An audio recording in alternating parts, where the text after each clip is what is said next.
Michael leaned back in his chair, his gaze unfocused as the soft murmur of the television blended with the rhythmic tapping of Olivia's fingers on her phone. The apparent calm in the living room failed to mask the undercurrent of tension that had been building for weeks. Olivia's lips curled into a faint smile, but her hazel eyes, once a source of warmth and connection, now looked hollow and distant. Something was off. "Is everything okay?" Michael asked, his voice tinged with worry. Olivia glanced up briefly, her smile fading slightly. "Yeah, of course," she replied absent-mindedly, though there was an unmistakable hollowness in her tone. Michael's stomach clenched. The unease that had settled inside him over the past few weeks was growing harder to ignore. Olivia had been working late into the night, whispering on hurried phone calls that ended abruptly the moment he entered the room. The distance between them had become undeniable. He tried to tell himself he was imagining things. After all, 7 years of marriage came with its share of ups and downs. But the way she eagerly tapped away at her phone deep into the night gnawed at him. "Are you sure?" he pressed, leaning forward slightly. Her smile reappeared, but it was weaker this time, unconvincing. "I'm sure. Why don't you go to bed? I'll be up in a minute." Reluctantly, Michael nodded and climbed the stairs. But as he lay in bed, his mind refused to quiet. He couldn't ignore the subtle changes. The unfamiliar perfume she had started wearing, the strange silence that fell over her when she answered certain calls. The doubts writhed inside him, relentless and unforgiving. The next evening, Olivia's demeanor shifted. She sat across from Michael with an uncharacteristically serious expression. "Michael, we need to talk." His stomach dropped. He set his phone down and met her gaze. "What is it?" Taking a deep breath, Olivia nervously fidgeted with her hands. "I've been thinking about us." Michael frowned. "About us? We're fine," she said cautiously, her voice soft. "But I feel like something's missing. Like we need a change." Michael leaned back, confusion knitting his brow. "A change? What do you mean?" Her eyes held his, hesitant but firm. Then, she uttered the words that shattered his world. "I want to sleep with James." The air seemed to freeze. Michael stared at her, his mind scrambling to process what she had just said. "What? I want to sleep with my boss," Olivia repeated, her tone careful, deliberate.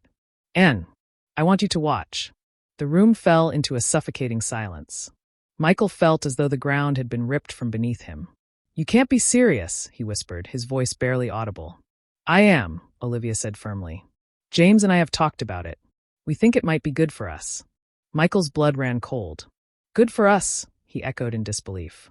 "It's not about love," Olivia insisted. "It's about exploring boundaries. You've always been more submissive, and he—" Michael shot to his feet, his voice trembling with barely contained fury. "Submissive? Do you even hear yourself? You think watching you with another man will save our marriage." Olivia stood as well, crossing her arms in defiance. "I'm asking you to trust me. This could make everything better." Michael let out a bitter laugh. "Trust you? How long has this been going on? How long have you been planning this?" Her silence was damning. The answer louder than words. Michael exhaled sharply. "You haven't done it yet, but you've been fantasizing about it. Planning it." He ran a hand through his hair, his stomach churning. "It's just talk," Olivia said quickly. She stepped forward, reaching for him. "Nothing happened, I swear." Michael recoiled. His voice was tight with pain. "Get out. Michael, please. Go." His voice broke. "I need space." Tears welled in Olivia's eyes, but she obeyed. She left the room, leaving him alone to face the deafening silence. Hours passed, but Michael's thoughts refused to settle. Olivia's words played over and over in his mind. They had been deliberate, carefully considered. He needed to know the truth. When he was certain Olivia was asleep, he picked up her phone from the bedside table.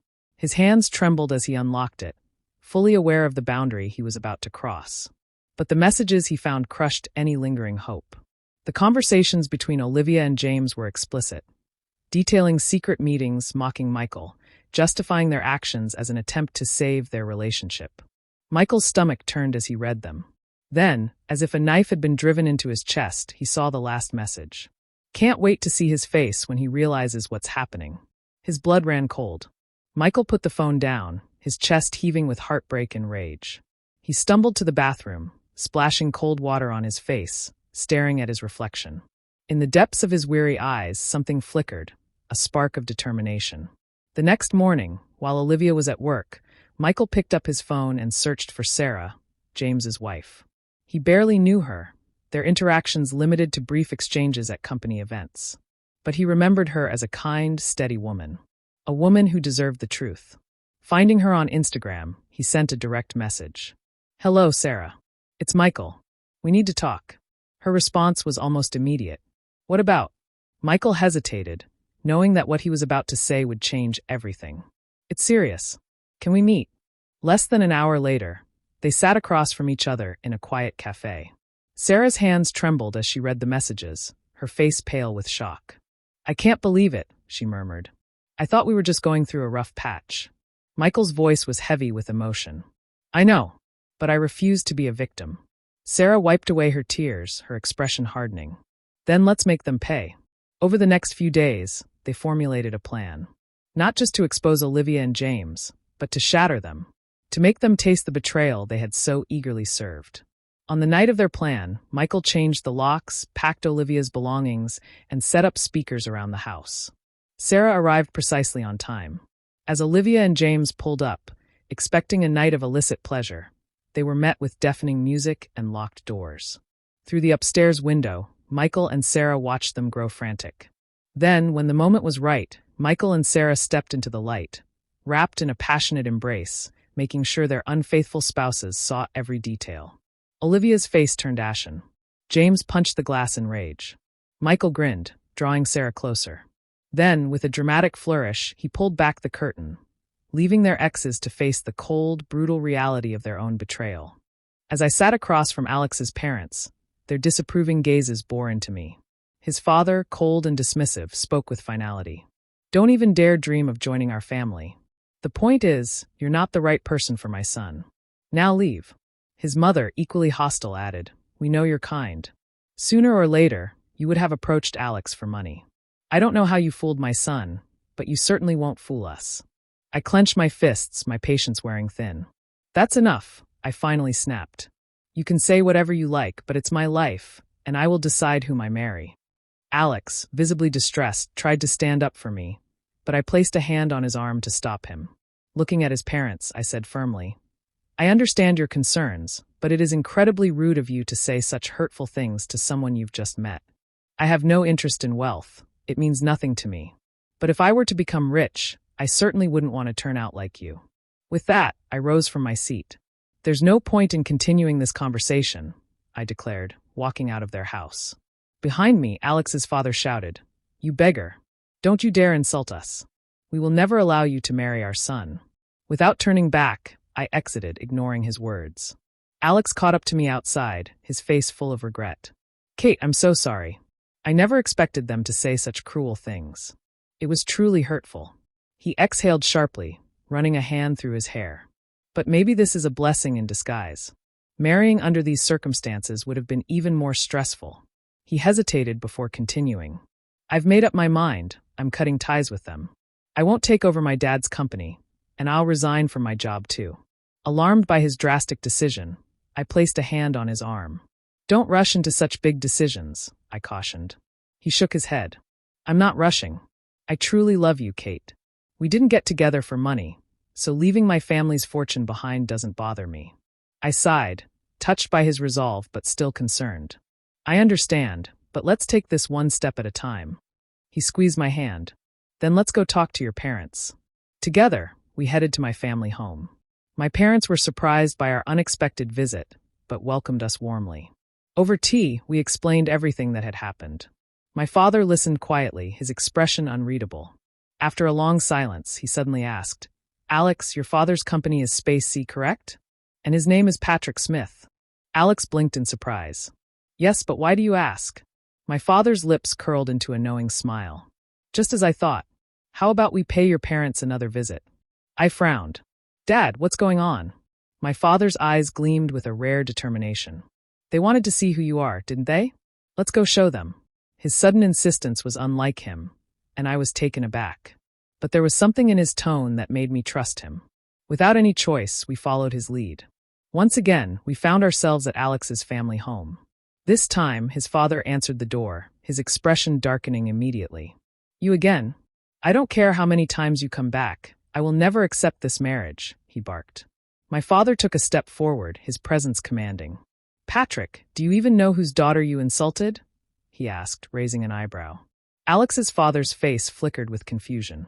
Then recognition dawned. And Mr. Anderson? He stammered, eyes widening. My father nodded, his voice firm. You finally remembered, huh? Yes, she's my only daughter. We had her later in our marriage. He folded his arms. Now tell me, Patrick, have you forgotten what I did for you 3 years ago? Alex's father paled. You see, my father continued, when you were arrested for underage drinking, smoking, and shoplifting, I covered for you. I gave you the chance to turn your life around. I did everything I could to help you secure a decent future. Didn't I teach you that no one succeeds alone? That we all need support? Patrick's mouth opened and closed, his bravado evaporating. I apologize for that, he mumbled, suddenly vulnerable. If you want to be a true leader, my father went on, you need to treat people with kindness. Thinking you're superior just because you've achieved success? That's a dangerous mindset. Alex's father shifted uncomfortably. Alex stepped forward, cutting him off. Dad, I've had enough. First, apologize to Kate. Patrick exhaled heavily before bowing his head. I'm sorry, Kate. His wife, now humbled, added. I'm sorry as well. A weight lifted from my chest. Finally, they had acknowledged their mistake. But Alex wasn't finished. I'm leaving this house and quitting the company, he declared. His parents gasped. Wait, if you leave, who will take over? They cried. I'm done being controlled by you, Alex said firmly. I'm going to start my own business and see how far I can go on my own. And I will marry Kate, just as I promised. He bowed his head slightly. Thank you for everything. His parents were stunned into silence, their faces pale as we walked away, leaving them behind. Later, curiosity led me to look up Alex's father's company. There he was, Patrick Smith, his photo displayed proudly on their website. My father looked over my shoulder, his expression unreadable. I was proud to see one of my former students achieve so much, he admitted. But it's easy to lose sight of what truly matters when wealth comes into play. Alex stayed true to his word. He left his father's company and started his own, quickly proving himself as a talented entrepreneur. Meanwhile, I pursued my own career, supporting him as we built our life together. Eventually, we got married and found happiness in each other's company. But fate had its own lessons in store. Alex's father faced legal trouble due to accusations of employee mistreatment. The scandal caused the company's stock to plummet, ultimately leading to his removal as president. Through all of this, I learned the true value of humility and compassion.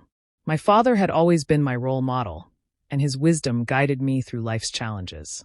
I strive every day to live with integrity and grace, just as he taught me. If you enjoyed this story, please subscribe to our channel. Stay tuned for more content coming soon.